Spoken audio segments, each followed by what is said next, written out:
This is a tragic letter. I find it tragic because it's something that could be corrected so easily, but will never be corrected, so that makes it tragic to me. It's a letter from a mom. Katya Hill gave this to me, and it is the ACALUG. ACALUG stands for Augmented Communicator Online User Group. It is something augmented communicators, their therapists and families are invited to use.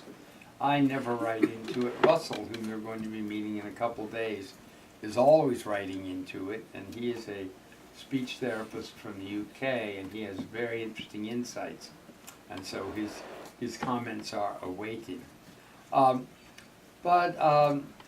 This mother's son has always had a touchscreen device. By the way, the word dynamic screen is almost redundant.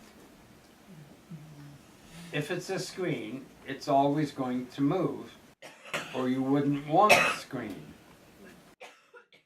So you don't need to say dynamic screen because all screens are dynamic. So she says touch screen device. It came with software for my computer, and I just recently started programming some pages on my computer, and then after he was asleep downloaded them into his device.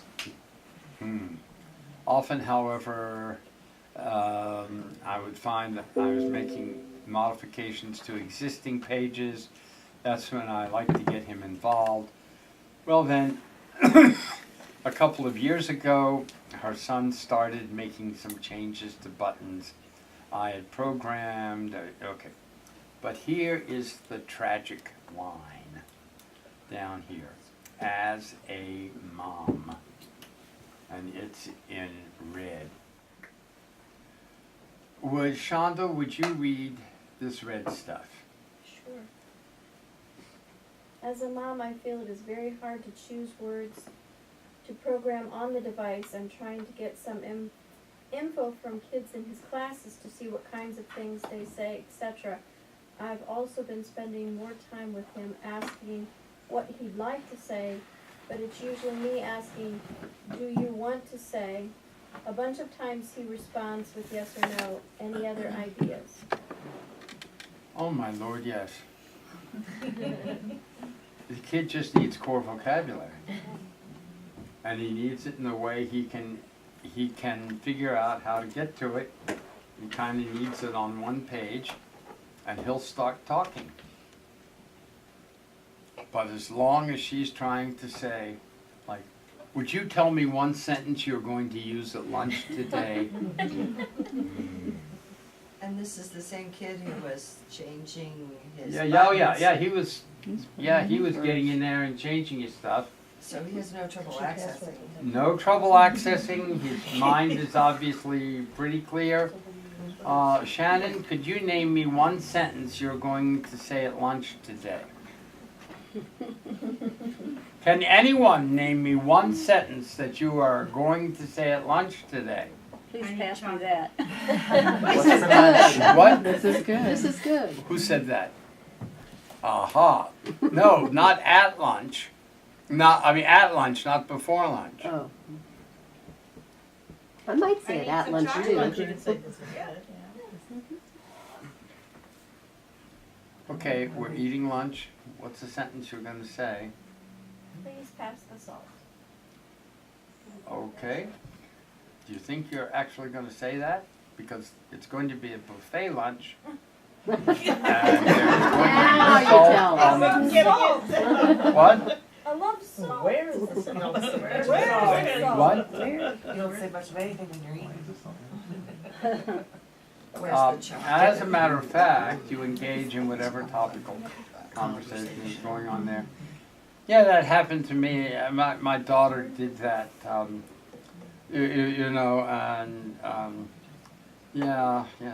she has a bad husband,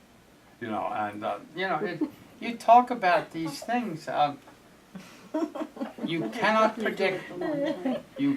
And besides what's for lunch, which you wouldn't say at lunch, or that would be an odd thing to say at lunch. You certainly might say pass the salt if the salt weren't up on the counter.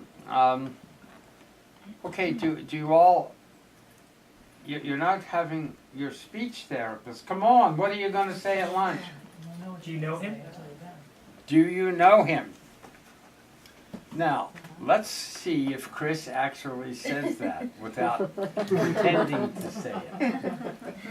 But you see, the questions like, do you know him? And then there's, yes, I know him, or no, I don't know him. That sentence is going to generate out the fact that it's going to be so many. What this kid needs is core words. He needs do and you and know and him. He needs the 350 core words.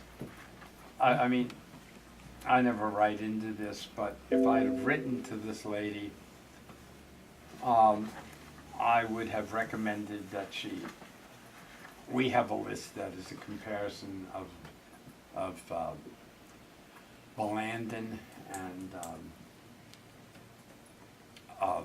Marvin that only gets to 357 words. They overlap so much.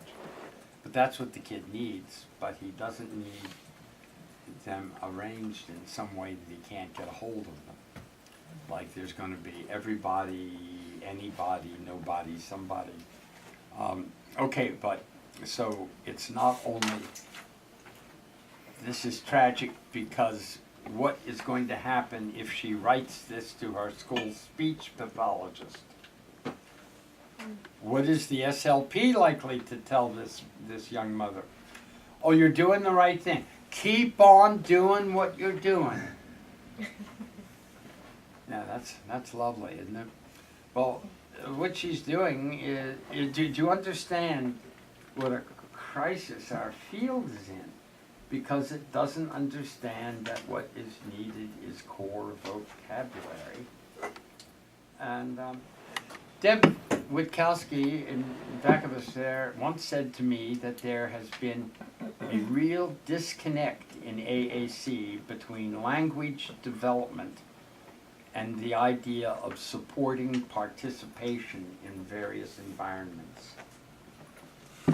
Joan is very much a support participation in various environments.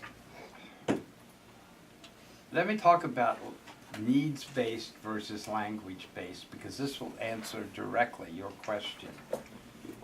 Okay, wait a minute. Let me repeat again. Most of us want to find those words a student is going to need or a client is going to need if he goes to in Pittsburgh right now, everybody's trying to get tickets to hockey. The Penguins are as hot as fire, and even I went down to see them, which is saying something. We used to give, say you're going to go to a hockey game tonight. Your client tells you he's going to a hockey game tonight. Aren't you going to put, if you're here in town, Crosby, and you know he's the biggest of our stars, or one of them, or Puck, or Score, or what do they call the three sections? Blue line. No, there's three sections. Is it? Oh, period. Periods. Period. Excuse me. I was going to say inning, and and it wasn't going to work, and quarters doesn't work. And, yeah. I mean, you're going to put in perhaps first period, second period, third period, a sentence with what's the score. And that's what you're going to put in there, and you're going to suggest to whoever is helping this guy get there that they go to this page. Will have everything he needs to say and things he needs to say at a hockey game.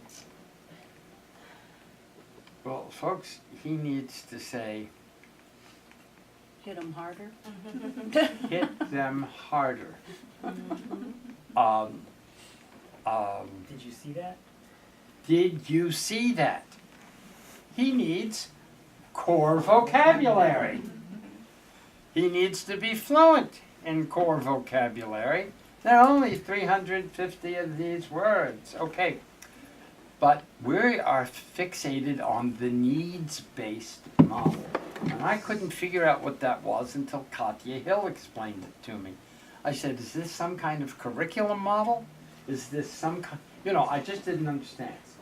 And I talked with Jeff Higginbotham about it, and I said, Jeff, is there some underlying general curriculum model? And Jeff said, not that I can find, and I couldn't find it either. And then Katya explained it to me. She said it is needs-based. And then Debbie gave me the other thing. It's needs-based with a mind toward being able to participate in a certain environment. And I really hadn't, I feel like I'm a slow learner, but then it all has come together, and that's what's on the mind. It's not language. It's the vocabulary needed to participate, to be a participant in certain environments. A needs-based communication overlay or page has specific nouns for objects in specific environments. I'm going to amend this to support participation.